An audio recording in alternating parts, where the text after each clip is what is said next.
Ngayong Biyernes Santo, pasukin ang mundong puno ng hiwaga. Dadalhin ko ngayon sa inyo ang tunay na kahulugan ng pagiging alagad. Bago kayo mag-alay sa akin ng handog, kahabagan muna ninyo ang inyong kapwa-tao. Superbook, 6 a.m. Haplusin para mabuksan. Pwede akong humiling ng 3 kahilingan. Kaya lang napapagod na ako sa pagtupad ng mga kahilingan sa inyong mga tao. The New Adventures of Aladdin, 6:30 a.m. Ano ba to? Max Steel, 8 a.m. Huwag kang mag-alala, okay lang ang lahat. No Way Up, 10 a.m. 7 Last Words, 12 noon. 2,000 plus years ago, Jesus died on the cross. Veneration of the Cross, 3 p.m. Sama-sama tayo sa paggunita at pagmumuni-muni ngayong Biyernes Santo. Ngayong Biyernes Santo, sa iyong paglalakbay sa buhay, hindi ka mag-iisa. May kasama ka. Huwag mo siyang sasaktan! Patay na siya. Gumising ka na!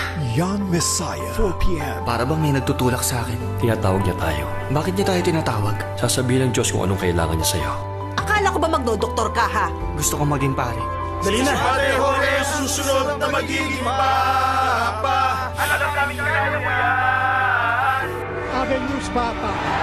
Papa Francisco, 6 p.m. May kakampi.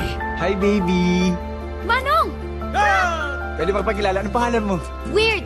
Buti na nga lang dumating ka sa buhay ko eh. Totoo ba sinasabi mo, Jillian? A Moment in Time, 8 p.m. May karamay. Mabait naman sila eh. I don't think mahirapan ka. Kahit ano kakayanin ko, basta nandyan ka.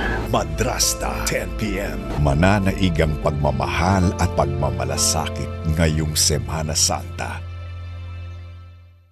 Powerful encounters Ang pagiging propeta has to do with understanding the present. and stories will inspire you. Kumusta ang aso? Ayos naman siya.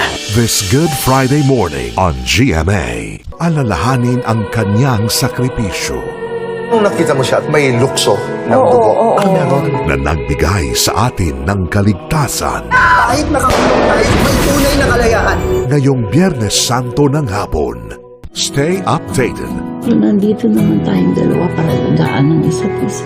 and cherish our time with our loved ones. Ang antigong orasan sa Maynila, masasabi ba nating Filipino time? This Good Friday on GMA.